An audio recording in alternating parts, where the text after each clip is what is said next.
நீலவானம் செய்திகள். முதலில் தலைப்புச் செய்திகள். அனைத்து மக்களையும் ஒன்றிணைத்து தேசிய மக்கள் சக்தி பயணிக்கும் ஜனாதிபதி. வாக்களிக்க உதவி கோரிய வயோதிப பெண் மோசடி செய்த உத்தியோகஸ்தர் பணி நீக்கம். ஒற்றை ஒரு கட்சியை தவிர ஏனைய கட்சிகளின் ஆதரவாளர்கள் வாக்களிப்பில் ஆர்வம் செலுத்தவில்லை. மகிந்த தேசப்பிரிய. தேர்தல் விதிமீறல் 41 பேர் கைதாகினர். அவர்களில் 2 வேட்பாளர்கள்.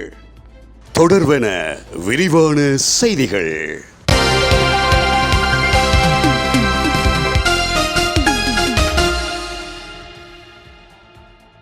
மக்களுக்கு ஏற்புடையதான சட்டங்களை நிறைவேற்றி புதிய பாராளுமன்ற கலாச்சாரத்தை உருவாக்க முடியும் என ஜனாதிபதி அனுரகுமார் திசாநாயக்க குறிப்பிட்டிருக்கின்றார். தேசிய மக்கள் சக்தி வடக்கு, கிழக்கு, தெற்கு மற்றும் மேற்கை ஒன்றிணைக்கும் ஆட்சியை அமைக்கும் என்றும் ஜனாதிபதி உறுதிபட குறிப்பிட்டார். இலங்கையின் 10வது பாராளுமன்றத்துக்கு உறுப்பினர்களை தெரிவு செய்து அனுப்பி வைத்தமைக்கு மகிழ்ச்சியையும் வெளியிட்டார். அத்தோடு கடந்த ஜனாதிபதி தேர்தல் வெற்றியின் பின்னர் நாட்டில் காணப்பட்ட ஜனநாயக ரீதியிலான சுதந்திரத்தை தற்போது நடைபெற்று முடிவடைந்திருக்கின்ற பொது தேர்தலும் உணர்த்தியிருப்பதாகவும் அவர் குறிப்பிட்டிருக்கின்றார். தேசிய மக்கள் சக்தியின் ஆட்சியில் மக்கள் தங்களுடைய சிறப்பான தருணத்தை உணர்ந்திருக்கின்றார்கள் என்றும் அதனையே இந்த நாட்டின் தேர்தல் கலாச்சாரமாக மாற்ற எதிர்பார்ப்பதாகவும் ஜனாதிபதி குறிப்பிட்டிருக்கின்றார். மேலும் 196 பாராளுமன்ற உறுப்புரிமைக்காக 8361 வேட்பாளர்கள் இம்முறை தேர்தலில் போட்டியிடுகின்ற நிலையில் 29 ஆசனங்கள் தேசிய பட்டியல் ஊடாக தற்போது தெரிவு செய்யப்பட இருக்கின்றமையும் குறிப்பிடத்தக்கது. பொது தேர்தல் வாக்களிப்பில் ஒற்றை ஒரு கட்சியை தவிர ஏனைய கட்சிகளின் ஆதரவாளர்கள் ஆர்வம் செலுத்தவில்லை என்பது எமது நடமாடும் கண்காணிப்பின் போது அவதானிக்கப்பட்டது. ஆனால் இது மிகவும் துரதிர்ஷ்டவசமானதாகும் என்று வேஃப் தேர்தல் கண்காணிப்பு அமைப்பின் தலைவர் மகிந்த தேசப்பிரிய குறிப்பிட்டிருக்கின்றார். ராஜகிரியவில் உள்ள வேஃப் தேர்தல் கண்காணிப்பு அமைப்பின் தலைமையகத்தில் நடைபெற்ற ஊடகவியலாளர் மாநாட்டில் இதனை அவர் குறிப்பிட்டிருக்கின்றார். ஜனாதிபதி தேர்தலுடன் ஒப்பிடுகையில் இம்முறை தேர்தலில் மக்கள் ஆர்வம் காண்பித்துள்ள வீதம் மிக குறைவாகவே காணப்படுகிறது. எம்மால் முன்னெடுக்கப்பட்ட நடமாடும் கண்காணிப்பின் போது ஒற்றைய ஒரு கட்சியின் ஆதரவாளர்கள் மாத்திரமே ஆர்வத்துடன் வாக்களிப்பதை அவதானிக்க முடிந்தது. ஏனைய கட்சி ஆதரவாளர்கள் மத்தியில் அதனை அவதானிக்க முடியவில்லை. எவ்வாறாக இருப்பினும் இது துரதிர்ஷ்டவசமான விடயமாகும்.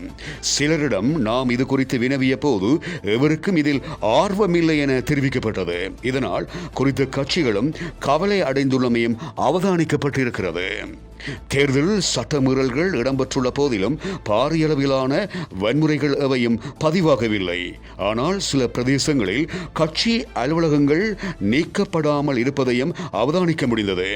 எவ்வாறாக இருப்பினும் கடந்த தேர்தல்களுடன் ஒப்பிடுகையில் மிகவும் அமைதியானதும் சுதந்திரமானதுமான முறையில் இம்முறை தேர்தல் இடம்பெற்றிருக்கிறது. 225 பேரும் வேண்டாம் என்கின்ற கோஷத்தை ஏற்றுக்கொள்ள முடியாது. கடந்த முறையும் நான் அதனை எதிர்த்திருந்தேன். ஆனால் எமக்கு தவறானவர் என தோன்றுகின்றவர்களை மீண்டும் தெரிவு செய்யாமல் இருப்பதற்கான அதிகாரம் எமக்கு இருக்கிறது.